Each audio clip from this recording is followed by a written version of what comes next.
What's up everybody? Nate here. So the housing market in the United States is in a really bad spot, even though it's starting to cool off from its record highs in 2020 and in 2021. For instance, prices are setting new record highs every single day, which is making homes less and less affordable all throughout the country. Interest rates from the Federal Reserve are starting to rise, and so are taxes for everyday Americans after buying those properties. And in case that wasn't enough, inflation is eating away at everyday Americans' paychecks, making it even harder for them to afford homes. And what is kind of perpetuating the entire cycle is that home inventory is slowly beginning to dwindle all throughout the country. Now, of course, part of the reason for that is because of the historic amount of homes that were bought over the last 2 years, but it's also because of major supply chain issues, so home builders can't exactly create new homes for people to buy. And even though in May of 2022, sellers are beginning to put their houses on the market again, inventory is in a constant influx, and that means that we're always going to have demand that is outpacing supply in the United States.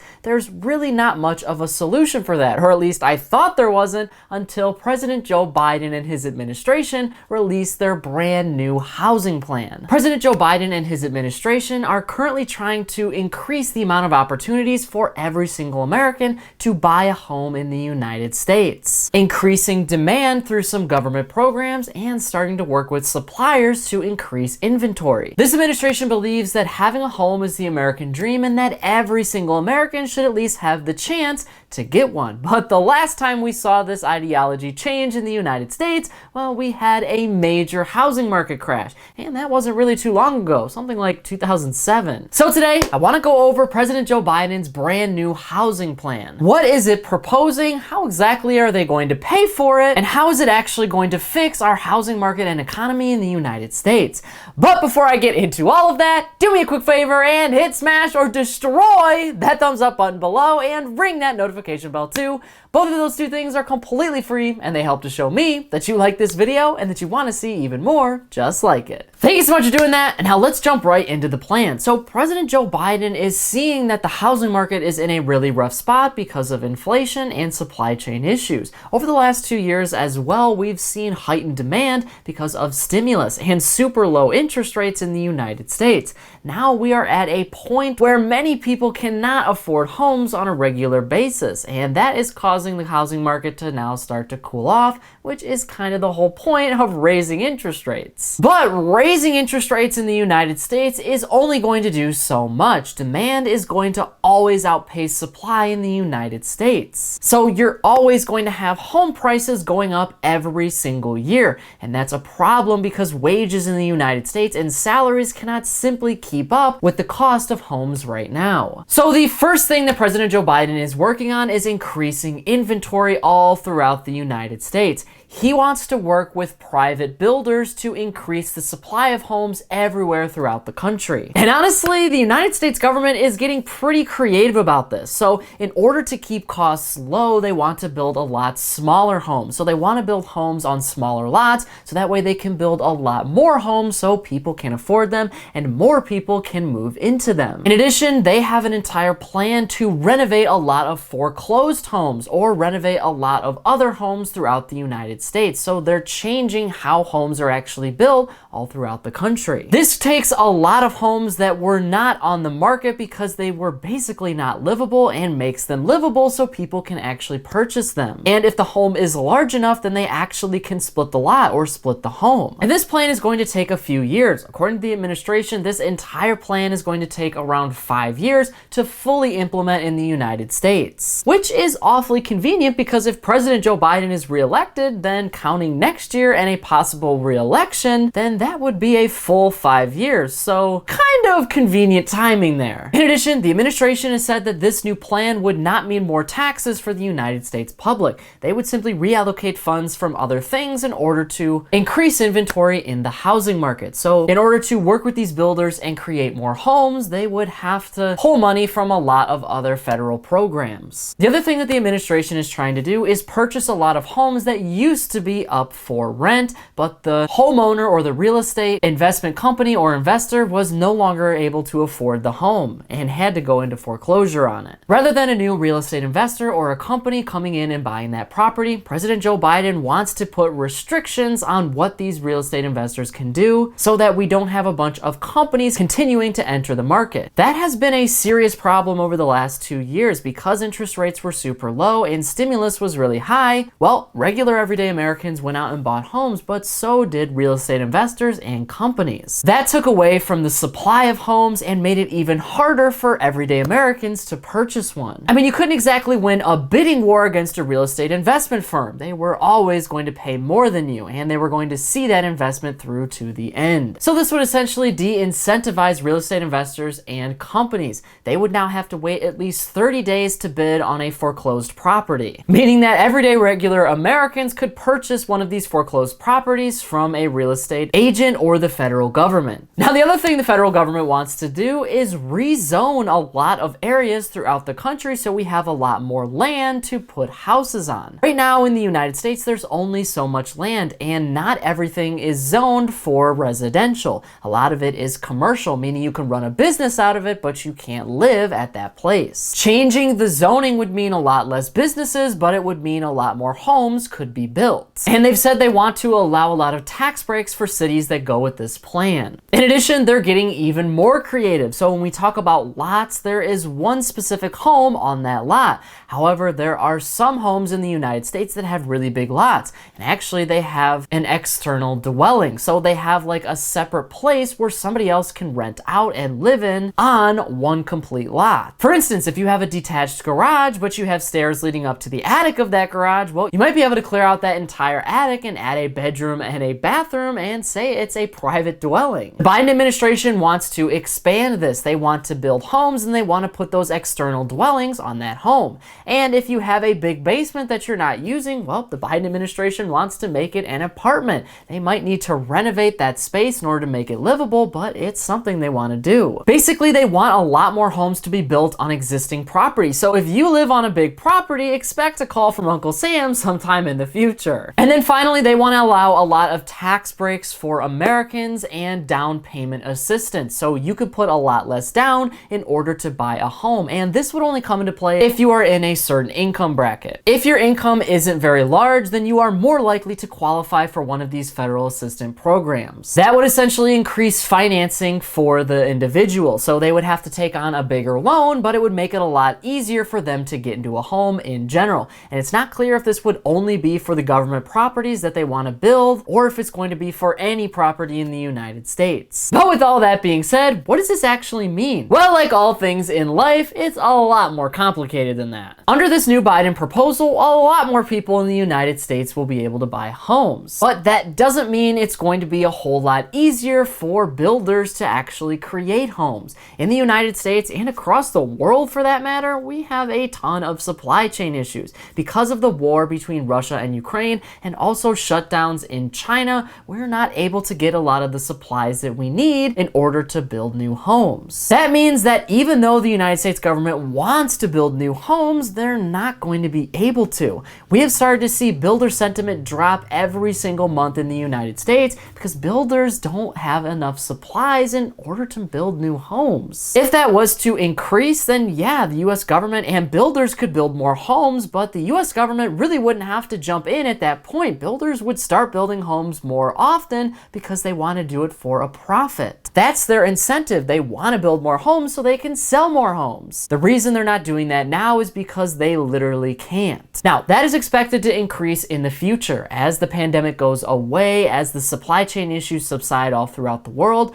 we will get a lot more supplies, but right now it's expensive and hard to get supplies, so it's hard to build a home. Not to mention, there is only so much land in the United States, so the Biden administration wants to rezone a lot of properties, but that is going to be very difficult. Sure, if the property is dilapidated and no longer really in business, then yeah, you can probably bulldoze that and put a house there, but this isn't going to be that simple. Some commercial areas border residential, but there are some areas that do not border residential. So are you just going to start throwing houses in random areas and random cities? That's going to be strange, and it's important to note here that this is not apartment complexes. Under this proposal, they want to make it a lot harder for people to to buy land in the United States and throw an apartment complex on that land. Instead, they want to incentivize home building rather than apartment building. So with that being said, these are literal houses in the middle of cities. In addition, manufactured homes in the middle of towns. So there is only so much land in the United States. That is part of the reason why housing prices have exploded over the last century or so.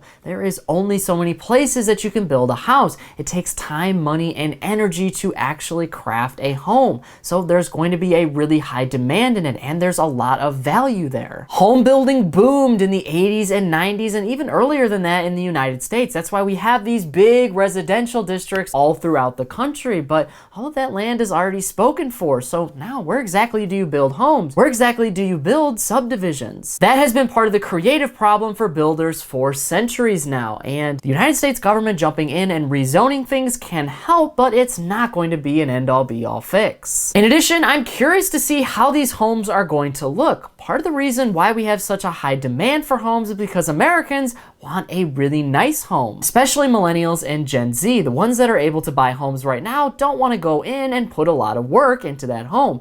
I know from personal experience that when I moved into my first house, I wanted a move-in ready home, mainly because I'm not the most handy person, so I can't go in and do a lot of renovations myself, and renovations are expensive. So my point here is, are these going to be homes that people actually want?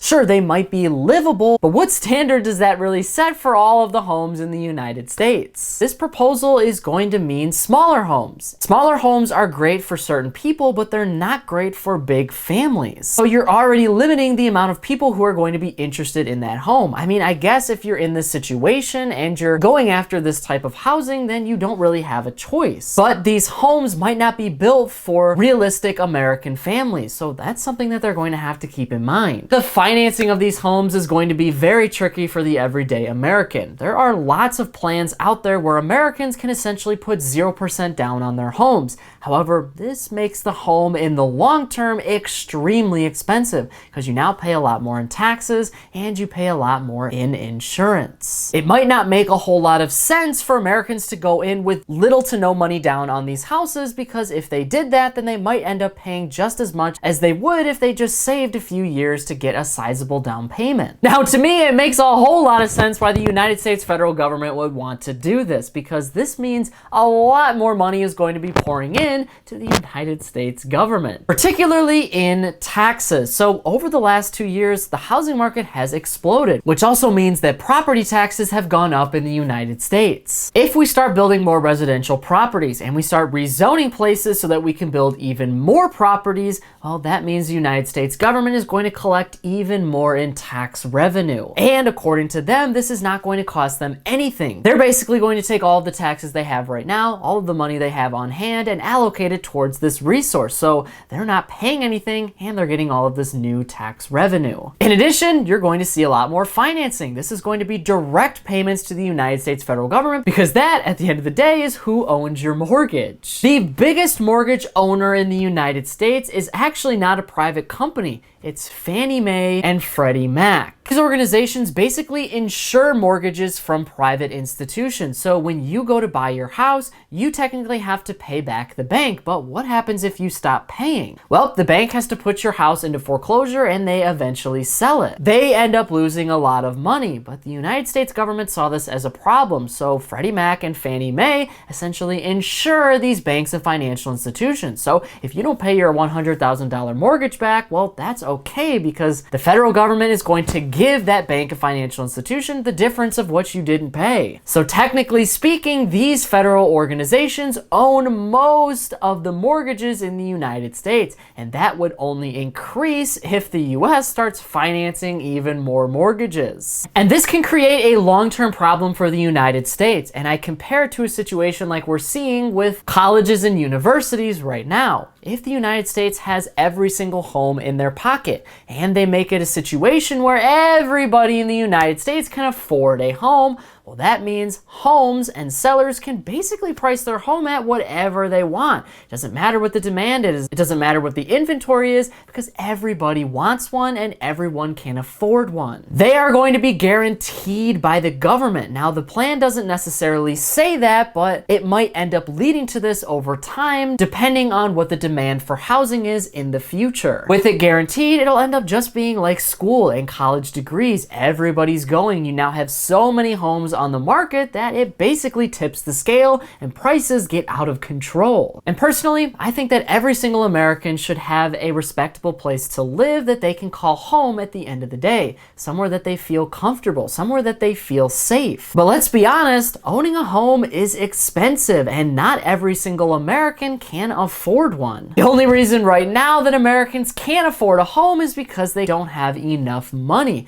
Where do Americans get most of their money from? Their job. I'm not saying it has to be that way, but at the end of the day, this is the reality. Unless inventory outpaces demand, you're always going to have problems in the housing market. And even though President Joe Biden and his administration want to do this new housing plan that could potentially increase inventory, well, it's not that easy. I still think that they're going to fall into traps with home building and zoning laws all throughout the country. Americans can get a home if financing is a lot easier to secure. They don't have to put anything down and there's very little closing costs, then anybody can get a home. This means you're going to be paying a lot more on your house for a lot longer, and that is an expensive debt to take on forever. Things change, inflation goes up, jobs change in life, and you don't know what's coming next. My worry is this could create a really tough and even bigger financial burden on most Americans, simply because they want that home. I'm not saying you shouldn't get a home. If you can afford to get a home, then absolutely get one. What I'm saying is really think about what you want. Really think about what your goal is. If you're not in the right financial situation, then renting a home or renting an apartment might make a lot more sense. And I know what you're thinking. Well, Nate, you're just throwing that money away at the end of the day. At least when you own a home,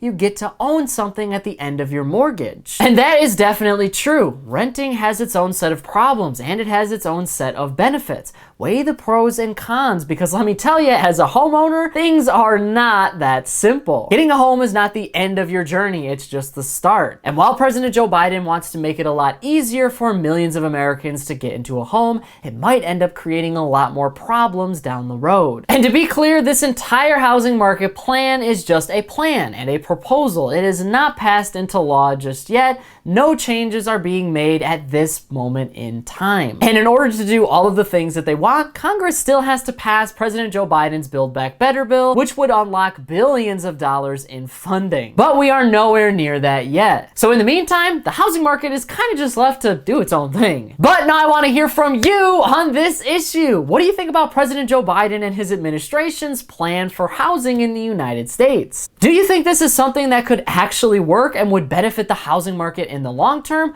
Or do you think this is a disastrous plan and President Joe Biden should stay out of the housing market because what he wants to do is only going to make things worse? Whatever your thoughts are, leave a comment below before you go. But that is it for today's business and financial news breakdown. Thank you so much for watching. If you want to stay up to date with all of the top business and financial news from around the country, our team puts together a free daily newsletter, and you can subscribe to it by clicking the link in this corner right here. And if you want to stay up to date with me and everything else happening in the business and financial world, I'm putting out updates 7 days a week over here on this channel, and I've actually got another one ready for you right here, so be sure to check that out before you go. That is it for me, everybody. Be kind out there, and I'll see you all in the next one.